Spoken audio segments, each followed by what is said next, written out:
Stay fresh music.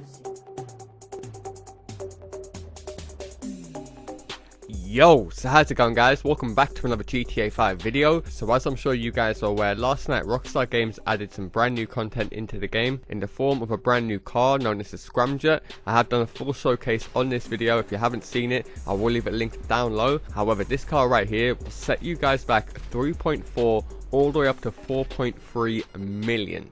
God damn! So I know for a fact a ton of you guys are going to be in need of some serious money very quickly, and I'm not going to lie, boys, the method in today's video is extremely good to be grinding out, because not only will you guys earn a ton of money from playing it, you guys will also have a ton of fun doing it, as it won't really feel like you're grinding money because it's such a fun method. So if you guys aren't aware, when Rockstar Games did release a brand new car, they also released a brand new game mode known as Hunting Pack Remix, and this brand new adversary mode is currently offering you guys double money and double RP. Now I know for a fact a ton of you guys are going to be very confused on how you actually earn the most amount of money in the shortest period of time by playing this game mode, so I thought I'd go ahead and fully break down how you guys can make the most amount of money for the least amount of time playing the game, as well as fully breaking down all of the different factors that will calculate your final payout. But not only that, seeing as it is a brand new game mode, I'll also take a few minutes just to quickly explain what this new game mode is all about, as well as including a few tips and tricks just in case you guys do prefer to play against randoms. Now, one thing I do want to say is this brand new adversary mode does require a minimum of 4 players.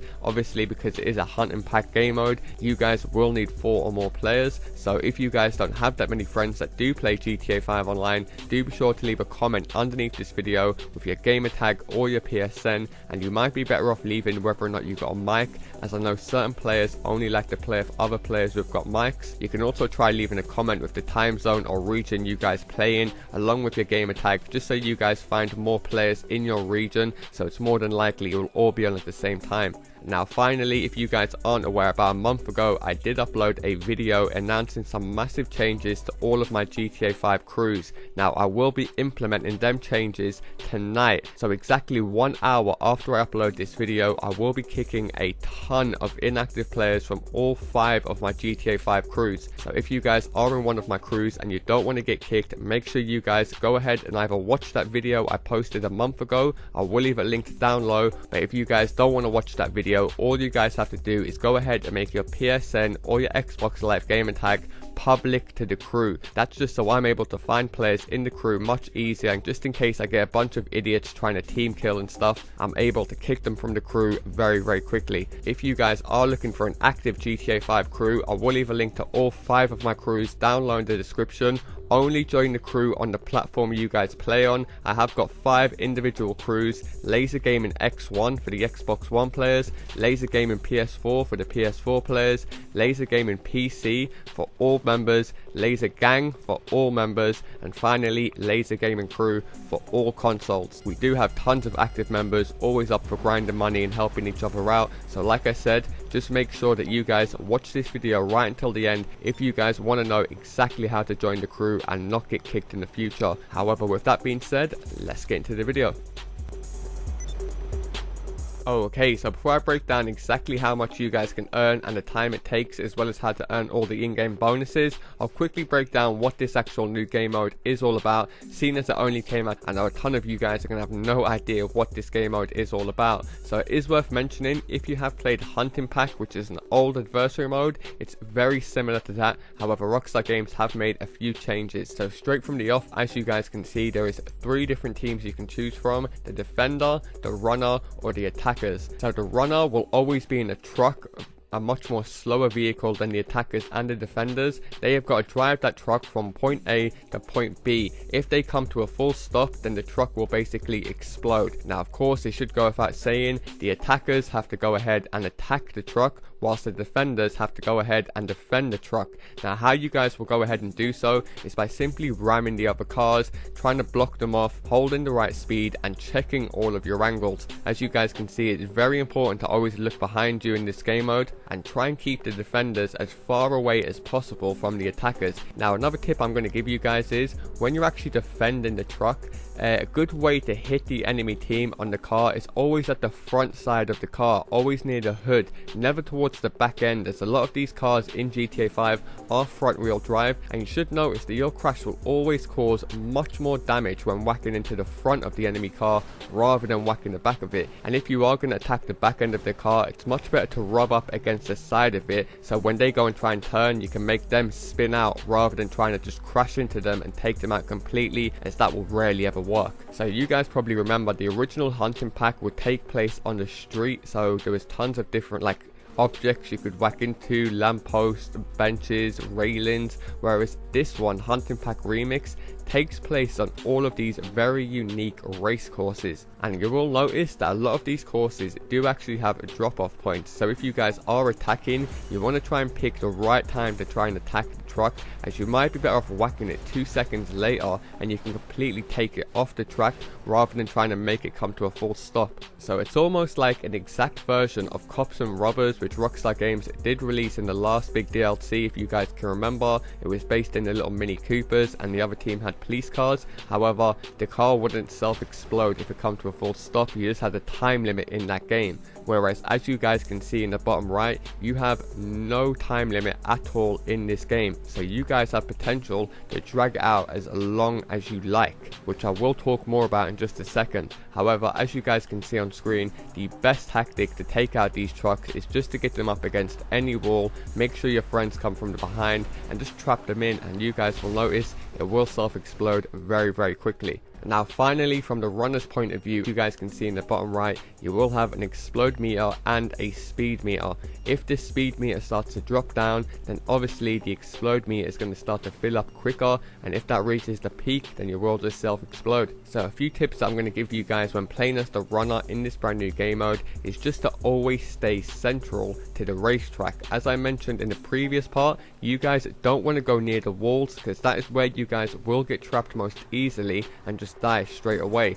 Also, as you guys can probably tell by the gameplay, keep on looking behind you. Always try and take note of where the enemies are, because if you can see them approaching you very quickly, you guys can just come to a full stop brake, quickly hit the acceleration and get the hell out of there. Whilst yes, it may be a slightly risky tactic by fully stopping and then going, but you guys actually have less chance of getting trapped, which is the main thing and the main problem that I've seen a lot of people die from. So now that I've fully broken down what this game mode is about, as well as giving you guys a few tips and tricks, I'm going to quickly explain all of the different time payouts that Rockstar Games do offer in the adversary mode. Okay, so quickly before I break down how much money you guys will earn depending how long you play the game for, and once you guys earn all the bonuses, it is worth mentioning you're probably better off actually creating a playlist with like 2 or 3 of these adversary modes in them. This will just save you guys a bunch of times having to vote for the menu after you finish every game, plus you guys will be earning a playlist bonus by playing them in a playlist. So simply go ahead and press start, go across the online playlist,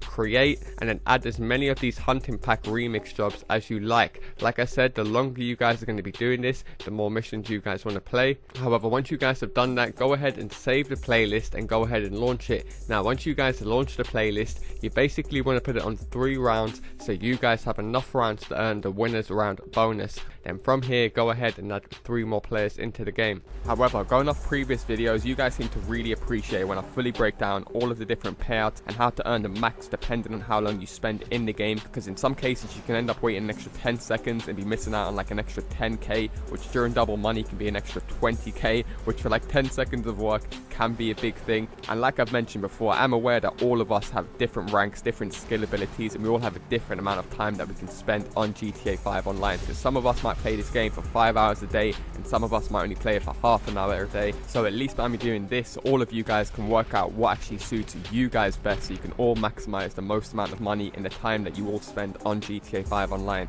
So by far the lowest payout, and the one that you guys definitely don't want to do, is try and finish the game in under 2 minutes. Because as you guys can see, if you're able to finish the game in under 2 minutes, you guys will only be receiving 5k for winning and 3k for losing, whereas we just spent an extra minute and a half, so it went past the 4-minute mark. He would have received a very nice 8k, which would have been 16, and we would have received 8k. However, if we would have literally only spent an extra minute in the game, because that round was 5 minutes, so if we ended it between 6 and 8 minutes, he would have literally doubled his money up from 8k all the way up to 16k, as well as the losers earning a very nice 18k for literally literally just losing. So that is by far the biggest jump. You guys definitely never want to finish these games under 6 minutes, because you're practically only ever going to get a quarter or a half of what you should be earning for literally only a couple minutes of work. So if you guys are willing to push it literally only an extra minute, you can increase it again by another 4k. So you're not quite doubling it, but you are still increasing your payout quite nicely. So you're getting 20k if you guys are able to finish the game between 8 and 9 minutes. As soon as the 8-minute mark passes, however, we're under the 9-minute mark, and when we finish the game, we get a very nice 20k, as well as a very nice $10,000 for the losers, and that is literally just for losing the game. And like I did mention, I am glad I've been smashing this out, because the old school ways of adversary modes were the one literally just before this, with the best and highest payout you'd always earn is by pushing the games into overtime. So you did have to make them drag out for a bit. However, we no longer have to do this. All you guys have to do is make sure the 9-minute mark passes. So like I said, just make sure you guys go up to the 9-minute mark, and then you can put your foot on the acceleration and try and finish the game to earn the max payout. Now that is not only the way that you guys are going to be earning the max amount of money, you guys will also have potential to earn something called a winner's round bonus. Now how you guys will earn this is by winning rounds back to back. So hopefully you appreciate me putting this graph together for you guys, so it's very clear and you guys can see exactly how much you'll be earning. So if you guys were to win 2 rounds back to back, on top of your initial payout, you'll be earning an insane 24k bonus. Now I put this graph together without double money. So as you guys know, for winning 1 round, you'd usually only get 13k. That's why it's 26k for 2 rounds, whereas we're earning 26k for 1 round. So where you guys can see 26,000 right now, that's more like 52,000 plus the double money up to 12k, which is 24, taking us up to 74k. And if you guys are able to win 3 rounds back to back, you're earning an extra 20k, and that's without double money and RP. Now that is, like I said, for winning rounds back to back. So when you sit back and be smart and think about it, you're much better off playing one big long game than rather playing 5 or 6 short games of only 1 or 2 rounds, because you won't be earning no bonuses during that. You might be able to earn the time bonus, but that's just practically it. And considering the losers earn such good money as well, there really is no initiative to go ahead and start boosting with this method. I'm pretty sure that's the reason why Rockstar actually nerfed the payouts from adversary modes from back in the day. If you guys aren't aware, adversary modes used to be a really good way to make money. You could earn like 50k per round. However, Rockstar Games did nerf that, and I do think they found a perfect balance so everyone can earn a shit ton of good money, whether you guys are winning or losing. So hopefully you guys do appreciate me covering all of the different payouts, so you guys can work out what suits you guys best, so you can play it however you guys want to play, as well as showing you how to maximize and earn the biggest payout, and how you guys can earn all of the bonuses, as well as giving you guys a few tips and tricks on how to play this game mode. And when you take everything into account, how fun it is, all of the different payouts you can earn, and the fact that you can play it with friends, you guys really have no reason to complain. So definitely be sure to leave a comment down below, find yourself another player to grind this out with, and all I ask is you do drop a like down below. And if you guys are new around here, feel free to subscribe, as I do post daily GTA 5 videos. Thanks a lot for watching, and I'll see you in my next video.